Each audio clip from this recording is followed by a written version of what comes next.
Recorded live from the heart of the Bakken, it's the Williston Works Podcast.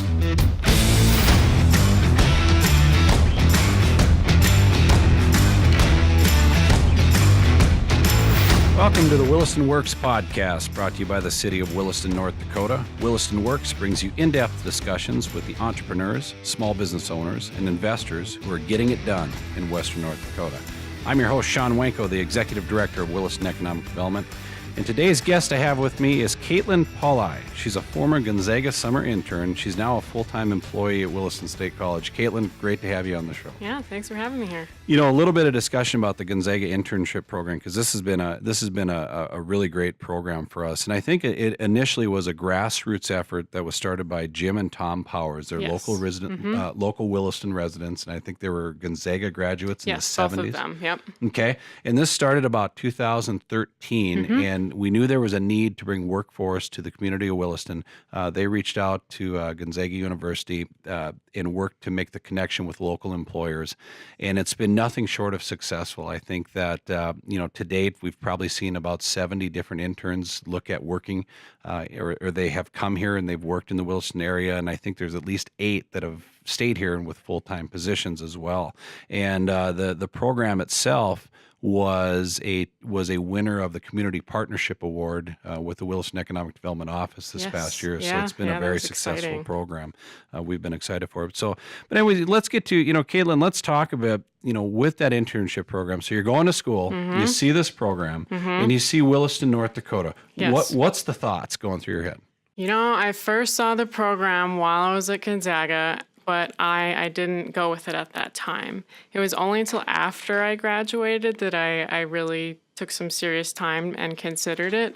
And my initial impression of Williston, just doing the Google search like everybody does, was kind of like, a little skeptical.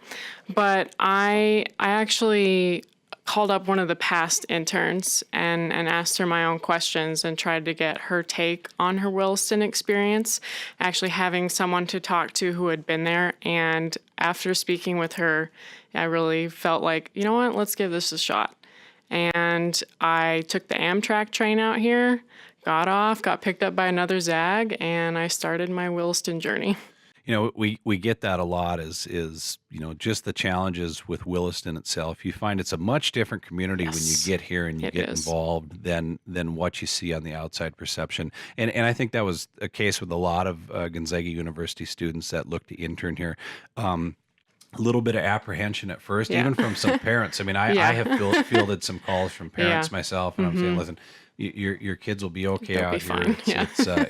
It's not really what you read, but I love it. Take the Amtrak train out of it, because Amtrak runs right through Williston. It does. And what a great ride though on that train. It's what a beautiful you would see ride from here to going out west, it's just crazy. That was my first time on the train, and it was just like, let's do this fun adventure. So when you were looking at the program, did you just apply at one place? Did you apply at Williston State College, or was there multiple different areas you were looking at? I applied exclusively for Williston State College, yes. Okay, and what did you do when you? I was a special kind of intern in the president's office, so it was with Dr. Nadolny, who was the previous WSC president, but I did basic administrative tasks, and then I also did some research into this area and oil's impact on Williston, but also on higher education. So it was kind of a special project. And while I was an intern, Dr. Miller, the current president of WSC, started as the vice president for academic affairs. And I met him about halfway through. At one point, he needed an executive assistant, and I applied, got hired, finished my internship. I went home for 2 weeks and came back to Williston. Came back and made Williston your home. You talk about the studies of oil impact into this area. That's a lot of challenges that we do face. As you look at Western North Dakota, and Williston itself is really a hub for the Bakken activity. That's what's going on in this area. And we're always trying to really gauge how impacted we are, because I don't think people realize the how in depth we are impacted Yes. by what we're seeing with the increased activity in this area. So there's a lot of studying going on. There's a lot of discussions on the state level, specifically when we talk about oil and gas funding, how much should come back to Western North Dakota. Because the biggest thing for us is when we develop a community, we're trying to develop this community for the future. So, on top of trying to catch up with this massive growth that we're seeing, at the same time, we want to make sure we don't build things too small, because I think we're going to see quite a bit of growth in this area. Well, jumping in, so you're here and you got involved with a program with the Chamber of Commerce. It's called Leadership Williston. Can you explain a bit what Leadership Williston is? Leadership Williston is an opportunity for young professionals or individuals who've been in their position for quite some time to just get to know this community, its different aspects. We learn about city, county government, economic development, tourism, agriculture, and also to challenge themselves to grow professionally. And there's a public speaking component to this program, and so growing as a leader as well. And as part of the program, students are tasked with coming up with a community enhancement project of some kind. Really, it's open to whatever comes to mind. They have to propose it. They have to collect money, support, frame that project, and see it completed. So I thought that was really, I think, the most, it's the part of this program that really kind of drew me to Leadership Williston, was this opportunity to maybe be part of a project that you might not do if you didn't have that support program or platform to work from. And that's where I'm going with this next question. Is you talk about this project that you had, to a community enhancement project, and you have had one heck of an idea that has gotten the support of the city of Williston and the public in general to enhance the community. Why don't you talk a bit about what your project is and where it's going? So my project is to have city-owned traffic signal cabinets. They're silver boxes located at intersections. They control the traffic lights. And to have those cabinets wrapped with a special vinyl that is produced by a Bozeman, Montana-based company, Clean Slate Group. So they take artwork that is submitted, transform it into a wrap, and install it on the cabinet. So it's a great way to introduce more community public art without necessarily having to introduce new infrastructure, bring in sculptures, and it's a great way to engage the community, because the call for artists that I did was to local area artists of all ages.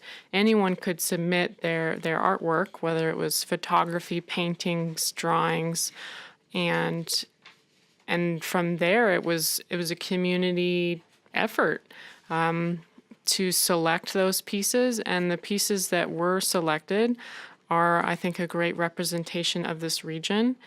And it's great that it's from local artists, not necessarily, someone who's not from this area that doesn't have a connection to it. Great. Well, final 2 minutes, if you were to offer some advice, somebody's out there, they've got a great idea to enhance the community. Where do you start? What do you do? I would definitely encourage them to consider the Star Fund grant, because without that, I don't know exactly where I would have started. I think more people should take advantage of it.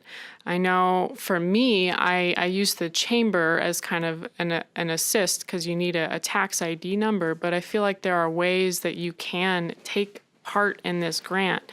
And if you have an idea and you've done your research and you prepare it, why not? That's a great way to begin that process, and I think people should take advantage of it. And you can find all the applications. We do that once a year. It's usually around the end of the year that we start accepting applications. We'll do a press release, but you can find all that information on willistondevelopment.com. So when can we start seeing some of this artwork? Oh, I'm so excited. The team is actually coming in tomorrow. They shipped the artwork to me at the college, so I'll receive it either today or tomorrow, and their team will come out probably afternoon. So I don't know if they'll start tomorrow, but starting this Wednesday, you should begin seeing some colorful boxes around town. Well, great. Caitlin, thank you so much for being here today. Thank you. Thanks for listening to today's Williston Works podcast, brought to you by the City of Williston. If you're a developer, business owner, entrepreneur, or site selector, and would like to learn more about the opportunities in Williston, please give us a call, and we'll help you make it happen.